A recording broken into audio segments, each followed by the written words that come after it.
Closing your eyes, taking some breaths, and just noticing how you feel.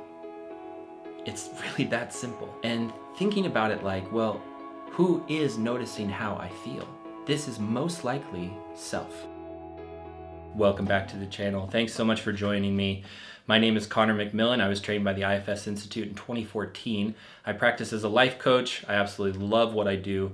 IFS has drastically changed my life. And my main focus on this channel and a lot of the work that I do with individuals is helping them learn how to use IFS on themselves for themselves. So today we are going to talk about one of the most fundamental concepts in IFS, and that is the process of unblending. So very quickly, if you're not familiar with IFS and you just happen upon this channel, IFS is a therapeutic modality that helps us better understand our subpersonalities or parts of our system. We view those parts as family members, and we attempt to take care of them, to understand them, and to create a cohesive family unit with them from a place of self. And that place of self is comprised of calm, curiosity, and compassion. It's a state of presence and mindfulness. And so we're attempting always to be in self as much as we can, while also understanding that it's probably pretty unrealistic to be in self 24/7. And so when we are not in self, we can have parts of us come in and take over. We can also be in self, but be blended with another part. And so that's where the unblending process comes in. So unblending would be recognizing that we are, in fact, blended with a part and going through a set of protocols in order to create a little spaciousness between that core place of self and this part that we were just blended with. So we are going to go into the actual steps of how to unblend from a part or parts of your system in just a moment. But let's talk about why it would be important to unblend from a part in the first place.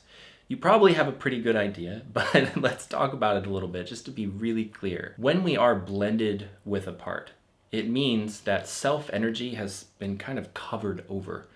Maybe something like a fog has been placed over self energy.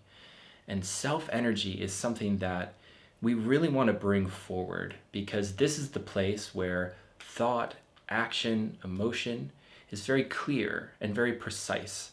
And it encompasses the entirety of our whole system. And so while parts can absolutely offer advice, we still want to be living from and operating as best as we can from a place of self. And we certainly want to be able to identify when a part has blended with self. When we're blended, we're going to be making decisions, we're going to be feeling in a certain way, we're going to be thinking in a certain way that has to do with the way this part views either itself, the system, or the outside world. But when we are unblended, we are in a state of self. And in that place, we have a much better understanding of the whole picture. So we can operate from a place of higher self-awareness. It's also essential for self-leadership that we learn how to unblend so that we're actually operating from a place of self rather than being blended or taken over by parts of our system. Okay, let's talk about the actual process that you can go through on your own in order to unblend from a part. The very first part of this process would be recognizing that you might be blended with a part. And by doing that, you're actually activating self-awareness. And through activating self-awareness, more self-energy comes online. So if we can start with just a really curious place inside of ourselves and ask the question, I wonder if I'm blended right now. So for example, you might be feeling a lot of anxiety in your body, and you might be feeling like this is the entirety of me. But if you can get curious and ask yourself, I wonder if I might be blended with an anxious part. Just by asking that question from a place of curiosity, you turn on self-energy. By activating self-awareness, you turn on self-energy. And so if the answer comes back as, yeah, I think that is what's happening, the anxiety can actually begin to unblend just by asking that question and by having the self-awareness to ask the question. So once you have that little bit of space with this anxious part, and by the way, I'm just using this as an example. It could be any part. It could be anger, it could be criticism, it could be sadness, it could be enthusiasm, it could be urgency. There's a myriad of parts and how they show up. But let's just continue with anxiety here for a moment. So with that little bit of space between self and anxiety, you can now attempt to bring even more curiosity online. Keep in mind, you might still be very blended with this part. And if it is anxiety that you're blended with, you're still going to be feeling a lot of anxiety. And this may still feel like this is the entirety of me. But you have introduced a concept, a story, an opportunity. You've introduced hopefulness, that perhaps there's also another state of being available to you. And so with as much curiosity as you can bring, you may notice that you have thoughts that come along with the anxiety. And so you can ask the question, who is it that is thinking these thoughts? You might have a lot of body sensation going on with anxiety. And you can ask the question, who is it that is feeling this body sensation? And through that process, you may notice the emergence of a part, who then is revealing itself to you. The main objective here is not to push the emotion away. Don't push the part away. Don't try to force it to change, but rather use curiosity in order to help that part be better seen, and through that process separate from you, allowing more self-energy to be present. So through asking questions from this very curious place, you should start to begin to feel self-energy coming online and strengthening. And through that process, you may also feel anxiety. In this case, again, this is just an example. Anxiety kind of stepping out and allowing itself to be better seen, better witnessed by you. So the goal is not to push anxiety away or to force it to change, but rather to be with it, and to be with it with self-energy activated. So this can be done in a lot of different ways, and everyone's going to have a different way that makes sense to them. Some people are very visual and are able to visualize this anxious part, maybe sitting down in front of them and being able to actually have dialogue with the visual in mind. So for those of you who might have a hard time with visualization, you may be able to just use feeling and to allow anxiety to come out of your body in a feeling way, and in a feeling way be in front of you. You don't have to have a visualization with it. And if neither of those things seem to work for you right now, you can also just go up here into the mind space and begin to have a conversation with this anxious part from a place of self, just using mind, just using thought. You don't have to use body sensation or visualization. So whatever kind of action works for you in order to create more of that separation between self and this other part, allow that to happen. So if after that process you still feel like this part is very blended, if you still feel like the anxiety, in this example, the anxiety is me, there is no self here, then you can also try to use language internally or externally in order to help create that separation between the part and self. So you can begin to notice how you feel. And instead of saying, I feel anxious or my body feels tense, you can say, a part of me feels anxious.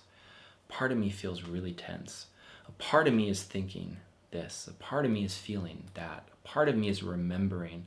A part of me wants. And so simply by using that language, we are activating the concept that we are no longer speaking from the part, but we are speaking about the part. We are speaking as a witness to the part.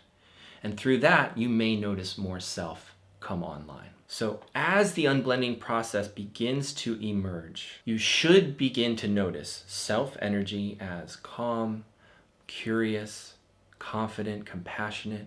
These emotions should begin to arise within you. You should begin to have more self-awareness, a sense of wholeness, a sense of relaxation, a sense of understanding, a sense of self-empathy, or in this case, empathy for this anxious part. And if you're not noticing any of those things, then all that means is that you're still blended with this part. And remember, being aware of that helps with the activation of self-energy. So this is a practice, and I think this is really important to remind you, because if we read an IFS book or perhaps we watch a live IFS demo, we might perceive that IFS happens like this, boom, boom, boom, boom, boom. And sometimes it does happen like that.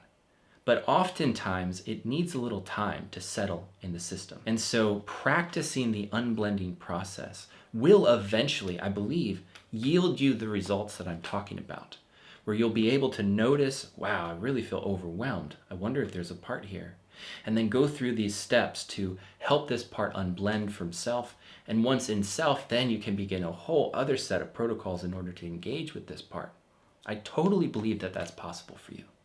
I also believe that for many of us, this just takes time because it's a new way of thinking about and feeling our system. So be patient with yourself. This doesn't have to happen the first time you do it. And there are lots of ways to practice IFS, and all of them are going to help each other. Some of the most simple ways to practice this are just by taking some breaths in the middle of the day or when you first wake up or right before you go to sleep. Closing your eyes, taking some breaths, and just noticing how you feel. It's really that simple, because in noticing how you feel, you are activating self-awareness and you are turning on self. And thinking about it like, well, who is noticing how I feel? This is most likely self. And if it's not self, then self is absolutely present in that process. And I believe just by doing that simple activity on a regular basis, you will definitely notice the emergence and the strengthening of self-energy. So as I said, there's a plethora of options in order to increase self-energy. I have some more videos that are directly speaking to this. I also have a program for people like you who are really interested in doing this work on themselves for themselves. It can work in conjunction with other forms of therapy or even an IFS therapist, but it's really geared for people who are motivated to do this work for themselves and who want to take that personal responsibility and empowered approach in order to learn this modality so that they can become their own healer, their own therapist, their own teacher in this practice. And as I said in so many other videos, outside help is incredible and we absolutely need it. But we also have this whole incredible, powerful system that can do a whole lot of healing just on our own. So if that interests you, you can check it out in the description box down below.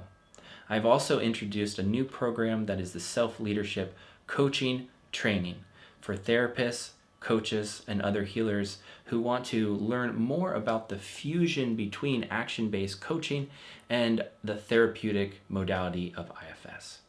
So you can check those out on my website, again, in the description box. I hope you have a beautiful day. Thank you so much for joining me, and we'll see you on the next one.